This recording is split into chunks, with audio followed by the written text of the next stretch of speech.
Vous êtes bien sûr TV5 Monde et c'est l'heure de Coup de pouce pour la planète. Bienvenue dans l'émission du développement durable. Comme chaque semaine, la parole à ceux qui s'engagent pour la sauvegarde de la Terre. Et comme d'habitude, coup de pouce, coup de gueule, éco-geste, toutes vos rubriques vous attendent. On regarde le sommaire. Rouler beaucoup en consommant peu, c'est tout l'enjeu de cette compétition énergétique en Allemagne. Essence, hydrogène, biocarburant, tout est permis. Attention au cadenas de l'amour, ils déverrouillent les cœurs mais envahissent le monde. Séquence éco-geste, comment laver sa voiture en jouant l'économie. Notre feuilleton Les médecins de la Terre, chapitre 3, Lydia et Claude Bourguignon au chevet d'une vigne plusieurs fois centenaire. Et l'invité de la semaine est un explorateur, un aventurier. Bonjour Jean-Louis Etienne. Alors, un petit mot sur votre parcours. Vous êtes médecin de formation. Vous avez été le premier à atteindre le pôle Nord en solitaire. C'était en 1986. 63 jours d'expédition en tirant votre traîneau sur la banquise. Dans les années 90, plusieurs autres expéditions. Transantarctica, la plus longue traversée de l'Antarctique en traîneau. 6300 km quand même. 7 mois. Et 7 mois. Il y a eu aussi l'hivernage au Spitzberg, l'expédition au volcan Erebus. Puis en 2002, vous vous laissez dériver pendant 3 mois sur la banquise du pôle Nord à bord de Polar Observer. Et décidément, c'est une grande histoire d'amour avec les pôles. Image de votre toute dernière aventure. C'était en avril dernier. Vous avez traversé le pôle Nord en ballon, 5 jours et 1h30 de vol, je ne me trompe pas. Ouais. Nom de code Generali Arctic Observer, 3500 km, 5 jours de vol, des températures extérieures aux alentours de moins 30 degrés. Vous êtes content d'avoir atterri? Oui, c'était 5 jours très intenses. Vous savez, j'ai remarqué une chose, quand on est en l'air, il n'y a pas de répit, si vous voulez. Donc c'était très intense pour le pilotage. Oui. Alors au-delà de l'exploit et du défi, elle a servi à quoi cette expédition? Mais elle a servi déjà dans sa préparation à monter un projet pédagogique sur la situation des pôles aujourd'hui, qui sont le reflet, si vous voulez, des changements climatiques. Donc c'était un objet pédagogique, un support pédagogique très important. Et ensuite, sur le terrain, j'ai fait des mesures de gaz carbonique, de magnétisme terrestre, mais qui sont au service des chercheurs qui sont en train de les dépouiller. Ils sont en train de les dépouiller, pas encore de résultats donc? Non, c'est très long. C'est très long. Les chercheurs ont des plans de charge importants. Et donc j'ai ramené ces mesures. Donc ils seront dépouillés dans les temps. Mais pour le moment, je n'ai pas de réponse encore. Et vous, à l'œil nu, est-ce que vous avez constaté Qu'est-ce que vous avez constaté? Vous savez, à l'œil nu, ça fait 20 ans que je côtoie la banquise du pôle Nord. À l'œil nu, elle fond. Elle se réduit en épaisseur. C'est manifeste. Ah oui.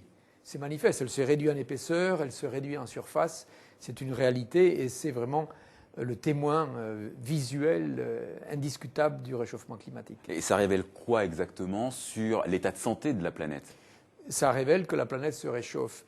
Et ce qui est important, c'est que ça touche l'Arctique, mais ce froid au pôle Nord est essentiel à l'équilibre du climat.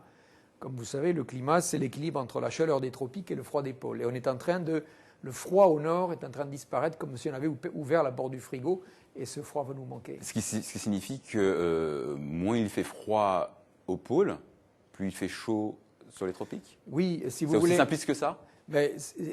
Les tropiques sont réchauffés en permanence par le soleil, été comme hiver, et la Terre va toujours vers un équilibre. Et l'équilibre, c'est l'échange entre la chaleur des tropiques et le froid des deux pôles. Et la Terre, elle a deux fluides, les courants atmosphériques et les courants océaniques comme le Gulf Stream, par exemple, qui amène la chaleur de la Caraïbe vers le nord.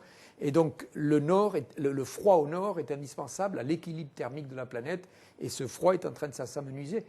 Il va manquer à l'équilibre du climat. Oui. Alors, pour l'image de la semaine, nous avons choisi de revenir sur la marée noire qui est en cours en ce moment dans le golfe du Mexique. Alors, au chapitre des mauvaises nouvelles, les nappes de pétrole brut ont atteint les côtes de Louisiane. Et d'après les scientifiques, les courants dirigent une partie de ce pétrole vers la Floride, dont les plages immaculées pourraient être atteintes dans la semaine. Mais il y a aussi des bonnes nouvelles. BP, le groupe pétrolier qui exploite la plateforme qui a fait naufrage, eh bien BP affirme qu'il arrive désormais à pomper 5000 barils par jour, soit 800 000 litres de pétrole. Je vous rappelle que le groupe britannique a mis en place une sorte de paille géante qui siphonne l'essentiel du pétrole qui s'échappe vers la surface. Qu'est-ce que ça vous inspire quand vous voyez ce qui se passe? Alors, hormis le phénomène de la marée noire, qui peut être dramatique sur des mangroves, on s'interroge, on se dit comment est-ce que, quand on fait un trou et une aspiration si violente, si vous voulez, pour amener le pétrole à la surface, on n'a pas prévu un système de sécurité où il n'a pas fonctionné, je ne sais pas. Apparemment, il n'a pas fonctionné. Il n'a pas fonctionné, mais il faudrait se pencher effectivement sur la nécessité de pouvoir fermer la valve en cas de souci. Ça, c'est la base, quoi. Vous pensez que ça, c'est une illustration de la folie des hommes? Non, enfin la folie des hommes, non, c'est pas la folie des hommes, si vous voulez, parce que le pétrole, pour le moment, c'est ce qui nous amène la meilleure densité énergétique. Donc le pétrole fait partie de l'économie planétaire. Les énergies fossiles, pétrole, gaz et charbon, fournissent 85% de l'énergie de l'humanité aujourd'hui. Il faudrait que ça change, selon vous? Mais pour que ça change, il faudrait que ça change tout de suite, c'est-à-dire qu'il faudrait tout de suite investir sur ce que seront les énergies du futur. Alors justement, vous-même, vous n'utilisez pas beaucoup de carburant pour vos expéditions. L'expédition à ballon vient de le prouver. Vous devriez beaucoup aimer notre coup de pouce de la semaine. Guillaume Villadier et Jean-François Becquet ont assisté à l'éco-marathon. Ça se passe en Allemagne. L'éco-marathon, c'est une course pas vraiment comme les autres. La performance ne se mesure pas à la vitesse. L'idée, en fait, eh bien, c'est d'aller le plus loin possible avec le moins d'essence possible. Challenge relevé par des apprentis ingénieurs très ingénieux qui, à leur façon, inventent l'automobile de demain. Regardez.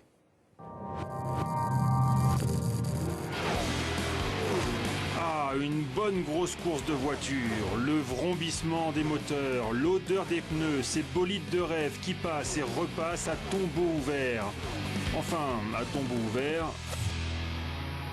La vraie vitesse, en fait, c'est plutôt ça, 30 km/h. Aujourd'hui, sur le circuit de Lausitz en Allemagne, c'est régime sec. Les fous du volant sont priés de rester au stand. 3, 2, 1, c'est parti. Ça fait beaucoup moins de bruit. Pendant l'éco-marathon, les oreilles se reposent et la planète aussi. Chaque année, des centaines d'étudiants européens se réunissent pour relever un seul et même défi, aller le plus loin possible, avec le moins de carburant possible. À ce petit jeu aussi bon pour le portefeuille que pour l'environnement, les Français de la Jolivrie sont les meilleurs. Leur objectif cette année, dépasser les 3000 km par litre d'essence, un challenge technologique mais aussi écologique.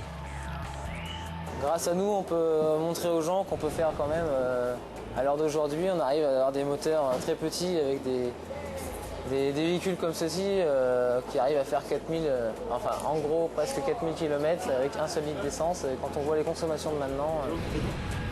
Et pour en arriver là, il a fallu des mois d'essais et d'études, tester plusieurs moteurs, trouver un pilote léger, 51 kg, pour une voiture encore plus légère, 33 kg.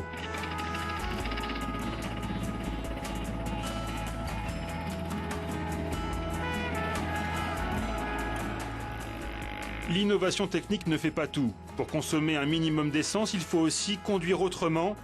À l'éco-marathon, doubler ne sert à rien. La philosophie est différente. Ça veut dire qu'on n'utilise pas un véhicule pour avancer le plus vite possible et ne pas perdre de temps en route. Et on utilise un véhicule pour se déplacer d'un point à un autre et on essaye d'utiliser uniquement l'énergie dont on a besoin, pas plus. 8 tours de circuit et quelques multiplications plus tard, la Jolivrie surpasse une fois de plus la concurrence. Avec 1 litre d'essence, son prototype pourrait faire 2964 km. Une voiture comme ça qui ne consomme rien et ne pollue presque pas, on aimerait bien en avoir une nous aussi. Mais un prototype par définition, ce n'est pas pour la vie de tous les jours. Heureusement, il y a les concepts urbains. Avec cette catégorie, on peut davantage imaginer la voiture du futur. Celle-ci fonctionne à l'hydrogène. Elle a été conçue par des étudiants de Bruxelles. Plus confortable, avec des vraies portes et un mini coffre à bagages. Elle a presque tout d'une grande. Le but ici de la compétition et de cette catégorie, c'est vraiment d'avoir des véhicules qui ressemblent à des véhicules de tous les jours, quoi. Et dans la course en elle-même, le circuit est déjà plus compliqué, un peu plus urbain, il y a plus de tournants, etc. Et on doit faire un arrêt par tour, donc pour simuler un peu une conduite urbaine, un feu rouge, etc. Ces voitures parcourent 400 km avec l'équivalent énergétique d'1 litre d'essence. Elles polluent aussi 60 fois moins qu'un véhicule normal. Un rêve? Pas tout à fait, puisque ce modèle a été homologué en Suède. Il peut donc rouler sur route. La voiture économe et écolo, c'est donc possible. Il faudra juste s'habituer à vivre moins vite. Jean-Louis Etienne, ces voitures, elles me font penser à votre ballon. Ça demande de la recherche, de l'investissement, du temps, de l'imagination. C'est très technique. Ouais. Vous êtes d'accord avec cette démarche? Oui, je les connais. J'en connais quelques-uns qui font ça depuis quelques années. Et c'est extrêmement ingénieux parce qu'ils font leur moteur. Ils ont des pneus très spéciaux. Vous savez que 25% de l'énergie dépensée est liée au frottement, à l'adhérence qu'on demande à la voiture. Contre l'asphalte. Et donc là, ils ont des pneus qui sont tout à fait lisses, très calculés. Ils ne peuvent pas aller trop vite. Enfin, c'est des ingénieurs. C'est très, très intéressant comme marathon. Est-ce que pour vous, ça, c'est les énergies de demain? Est-ce que ça va dans le bon sens pour l'avenir, dans un sens durable? Oui, alors, si vous voulez, ce sont des voitures, celle qui est homologuée, c'est une voiture qui est très, très légère.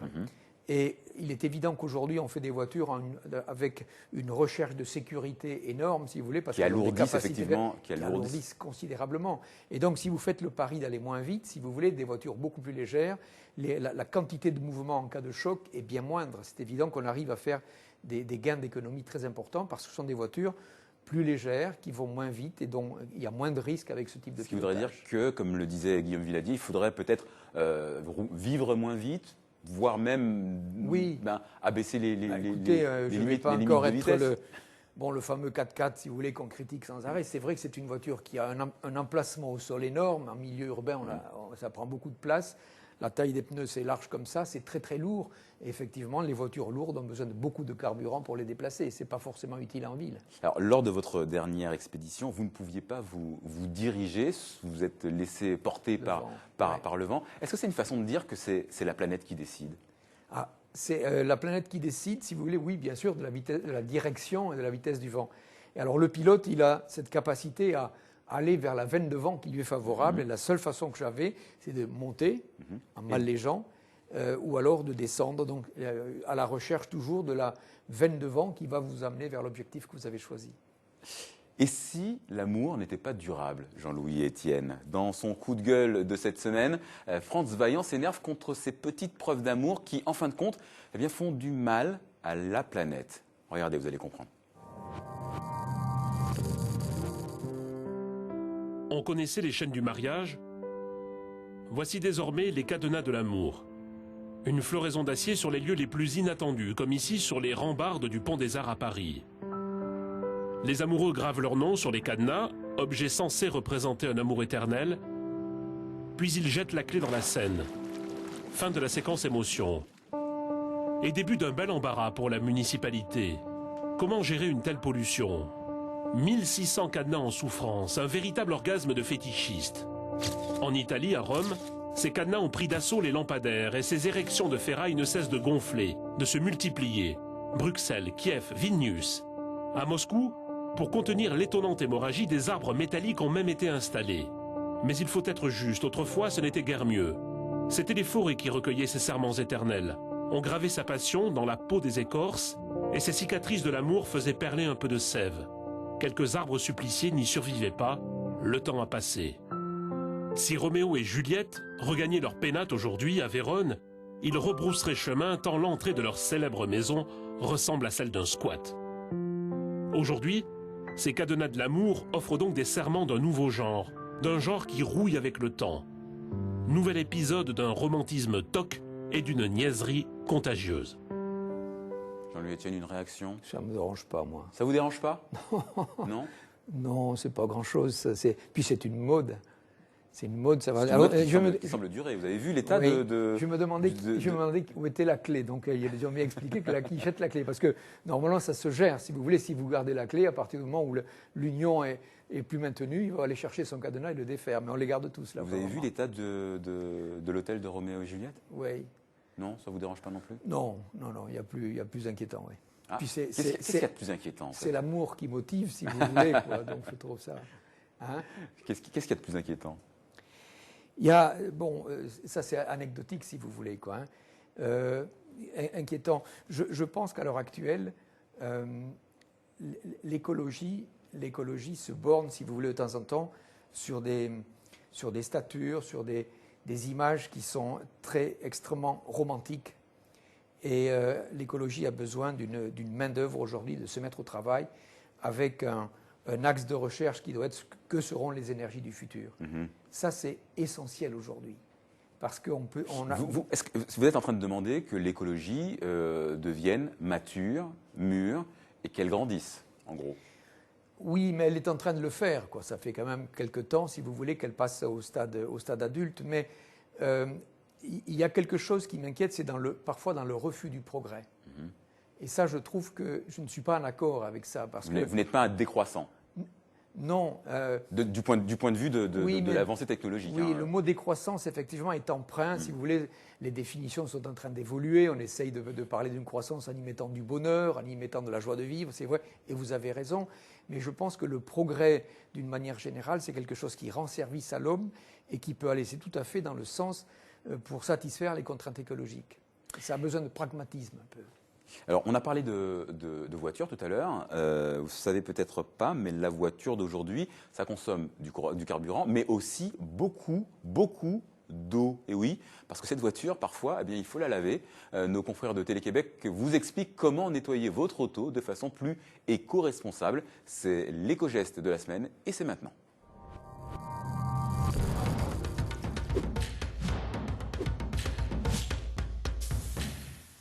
L'eau potable est une de nos ressources les plus précieuses qui est loin d'être inépuisable. Pourtant, plus de 40 de notre consommation d'eau par beau temps est employée pour des besoins non essentiels comme le traditionnel lavage de l'auto. Laver l'auto à grande eau avec un boyau d'arrosage peut gaspiller jusqu'à 400 litres d'eau en 10 minutes. Et le lave-auto automatique du garage est presque aussi assoiffé. Il engloutit 260 litres d'eau chaude, l'équivalent de ce qu'une famille utilise en une journée. Pour réduire à quelques dizaines de litres les flots qu'on emploie pour la toilette de sa voiture, une solution s'impose, le pistolet de distribution qu'on fixe au boyau et qui arrête le débit entre les arrosages. Après avoir enlevé le gros de la saleté et humidifié la carrosserie au boyau, on prendra le relais avec de l'huile de bras et une moufle imbibée d'eau savonneuse.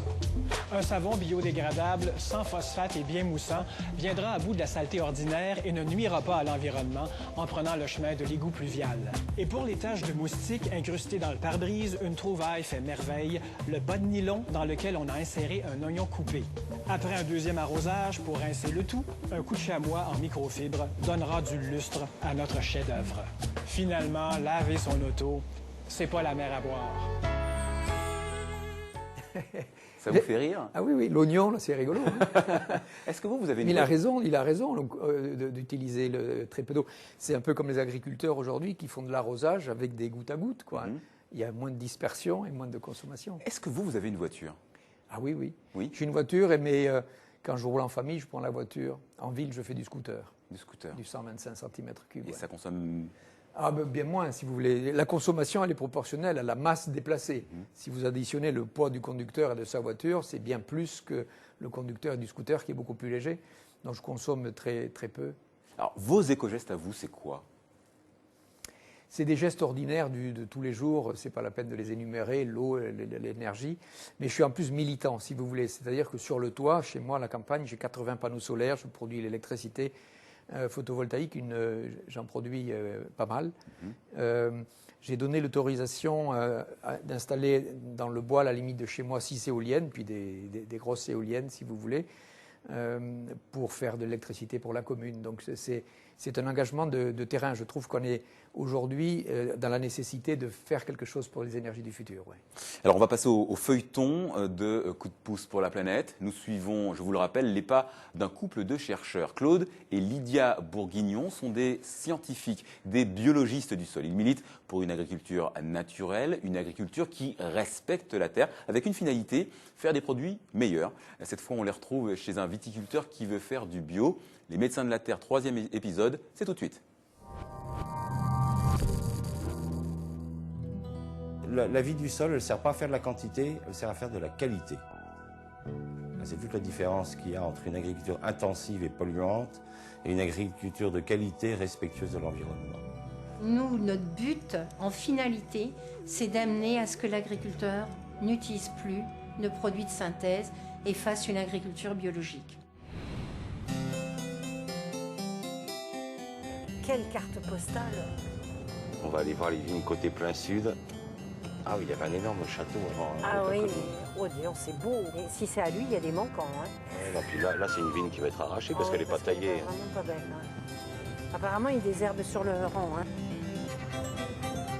En un coup d'œil, nos deux professionnels du sol se font déjà une petite idée sur le domaine viticole du comte de la Guiche. Bienvenue au château d'Arlay, dans le Jura. Quand on est arrivé, c'est évident que sous le travail du rang, il utilise un désherbant chimique. Donc nous, on va essayer qu'il arrête ça. Ça va être déjà la première démarche. Oh là, on va juste... C'est juste pour sentir un peu le sol. Voilà. Donc là, on va sentir, parce qu'en fait, c'est une première approche, hein, parce que on veut savoir exactement ce que vous attendez de nous. Vous savez, quand j'entends le mot durable, je l'entends de deux façons. Bien sûr au sens moderne, c'est-à-dire respectueuse de l'environnement, mais pour moi durable, ça a un autre sens, c'est un sens d'histoire. Pour ma part, j'ai un sentiment de monument historique devant ce site viticole et je me dois de le préparer pour mes enfants et même mes petits-enfants. C'est déjà maintenant qu'il faut préparer dans 2 générations peut-être le vignoble. L'expertise va débuter. À chacun son rôle. D'un côté Lydia avec le comte et de l'autre Claude avec sa bêche. Donc c'est sacrément sec. Hein. C'est sec. Hein. On creuse, on gratte, on sent, on palpe, on observe, puis vient le temps des questions techniques. Votre taux de calcaire actif, vous avez sondé à combien ? Est-ce que vous voulez passer en biologie ? On espère en biologie. Peut-être à terme en biodynamie. C'est technique, hein, mais c'est ça aussi qui est passionnant. Hein, c'est qu'on ne fait pas ça à la va-vite. Hein, c'est une vigne, elle va être installée pour, on espère, un siècle. Donc, vous voyez, c'est la vitesse du monde agricole, c'est pas du tout comme l'industrie. L'industrie, elle travaille dans le vite, mais dans l'agriculture, on pense sur le long terme. Voilà. Depuis 20 ans, c'est tout le combat du couple bourguignon. Éduquer et convaincre les agriculteurs de s'engager dans une démarche durable. Aujourd'hui, la prise de conscience est bien réelle. Ce premier contact, je trouvais plutôt positif parce qu'on se rend compte qu'on peut réellement améliorer la future plantation de la vigne. Et je pense qu'on pourra faire quelque chose de bon là, un grand vin. Le but, c'est de faire un grand vin. Le château d'Arlay aura donc son grand vin biologique. Le propriétaire en est convaincu. Première récolte et première dégustation dans quelques années. Les médecins de la Terre, un feuilleton signé Paul Albertini, suite et fin la semaine prochaine. Jean-Louis Etienne, vous vous reconnaissez dans cette démarche-là ? Oui, je mange bio, moi. Ah oui, oui, je trouve que c'est du militantisme. Non, c'est de la santé. C'est la préservation de la santé. Je trouve que, vous savez, à la campagne, là, on a de temps en temps des biscuits de l'industrie et des biscuits bio. Ben, les musaraignes, quand on part, elles mangent que le bio. Ce qui est un signe. C'est des souris vertes.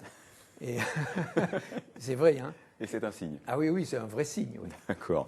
Image choc pour le coup d'œil de la semaine avec des chutes qui font du bruit au propre comme au figuré.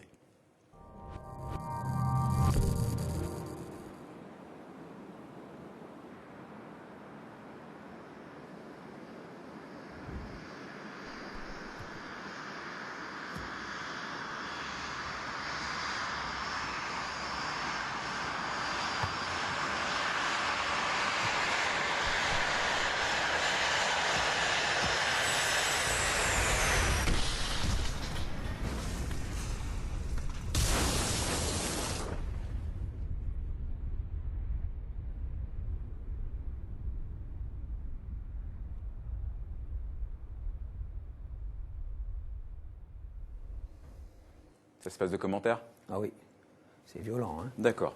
Alors c'est bientôt la fin de l'émission et c'est une tradition dans Coup de pouce pour la planète. Je vous donne 40 secondes pendant lesquelles vous allez pouvoir nous exposer votre coup de pouce pour la planète. Attention, top chrono, c'est parti. Coup de pouce pour la planète. J'ai beaucoup parlé pendant cette émission des énergies du futur. Moi, je pense que c'est l'équation du siècle qu'on va avoir à résoudre.